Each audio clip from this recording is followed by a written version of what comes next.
The Fairies of Merlin's Crag. The following story was recorded by the 20th century author and folklorist Elizabeth Grierson.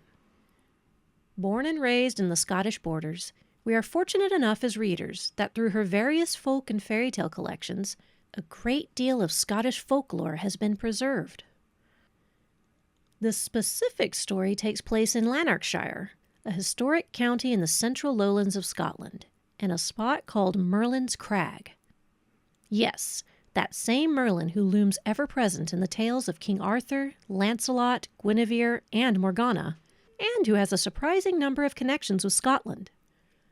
This, however, is very much beside the point, as Merlin himself makes no appearance in this next story. Instead, it is a perfect example of quintessential Scottish fairy lore, containing tricky fairies and lost time. If you want a sense of Scotland's wee folk, this is the perfect place to start. So you ready for the next little fairy tale? Yes. All right. This one's called The Fairies of Merlin's Crag. Do you know what a crag is? No. Hey, you know what? Me neither. Let's go look it up. Let's look up crag. Let's learn something today. A steep, rugged mass of rock projecting upward or outward. So a bunch of rocks. Bruh. Anyway. So what do you think the story's about? Chicken jockey. No, I mean, what do you think the story's about?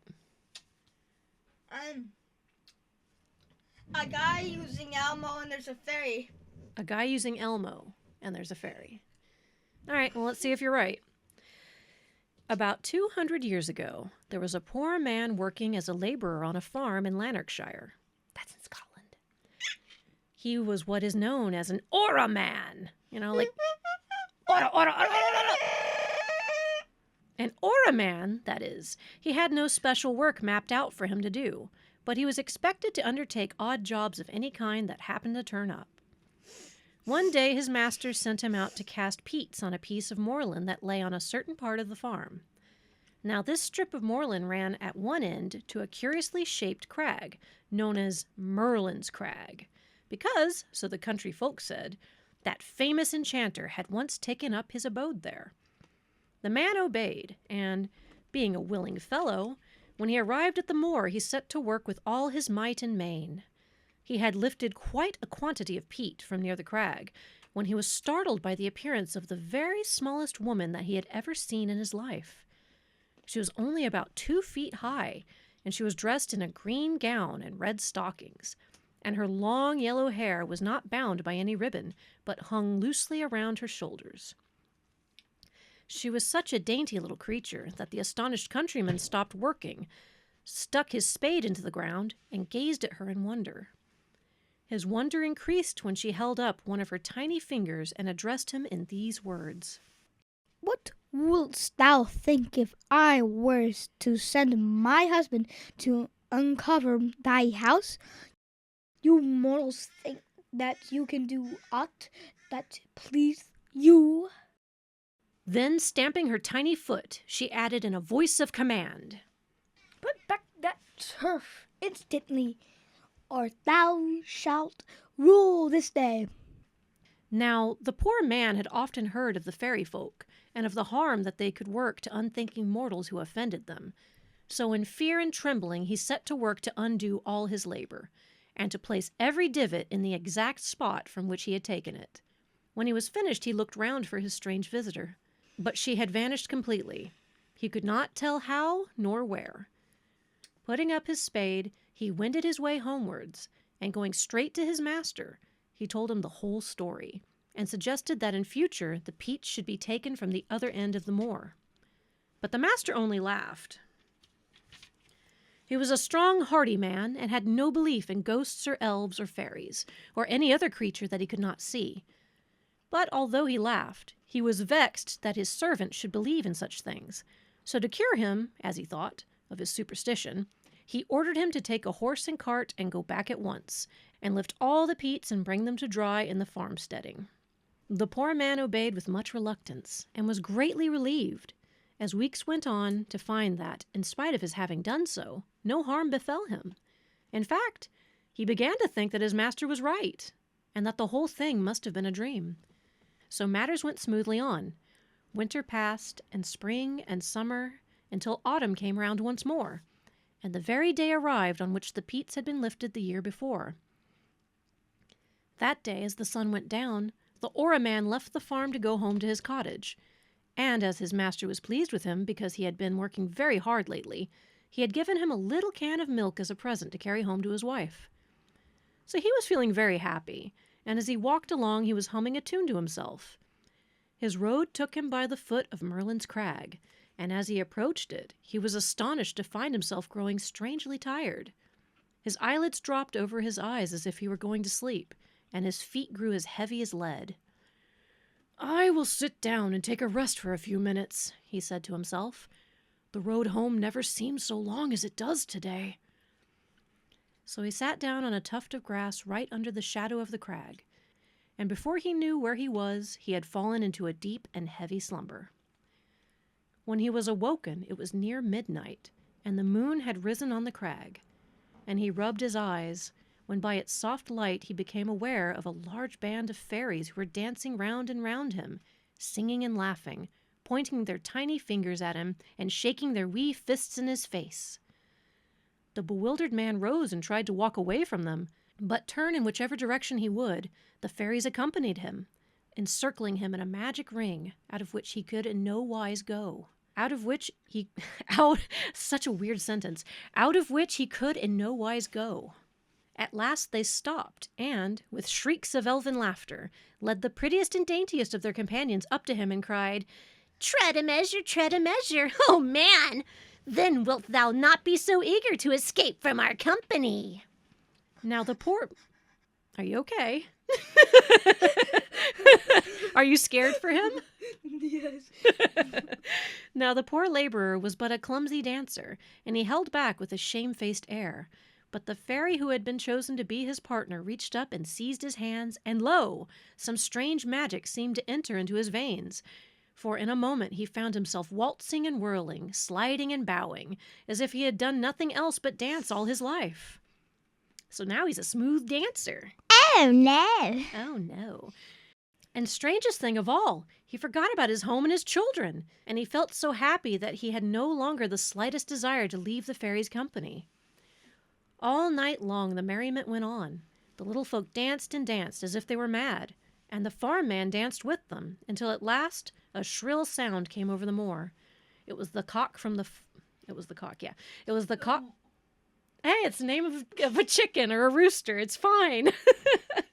It was the cock from the farmyard crowing its loudest to welcome the dawn. Hush, you. In an instant, the revelry ceased, and the fairies, with cries of alarm, crowded together and rushed towards the crag, dragging the countrymen along in their midst. As they reached the rock, a mysterious door, which he had never remembered having seen before, opened in of its own accord, and shut again with a crash as soon as the fairy host had all trooped through. The door led into a large, dimly lighted hall full of tiny couches, and here the little folk sank to rest, tired out with their exertions, while the good man sat down on a piece of rock in the corner, wondering what would happen next. But there seemed to be some kind of spell thrown over his senses, for even when the fairies awoke and began to go about their household occupations, and to carry out certain curious practices which he had never seen before, and which, as you will hear, he was forbidden to speak of afterwards, he was content to sit and watch them, without in any way attempting to escape. As it drew toward evening, someone touched his elbow, and he turned round with a start to see the little woman with the green dress and scarlet stockings, who had remonstrated with him for lifting the turf the year before, standing by his side. "The divots which thou tookst from the roof of my house have grown once more," she said. Mm-hmm. "And once more it is covered with grass. So thou canst go home again, for justice is satisfied. Thy punishment hath lasted long enough. But first must thou take thy solemn oath never to tell mortal ears what thou last seen, whistle thou hast dwelt among us. What? Don't tell mortal ears what thou hast seen while thou hast dwelt among us. Very good. That's not easy to read, is it? Among us. All right. Good job. Want one? Yeah, sure. I'll take one. Hard candy.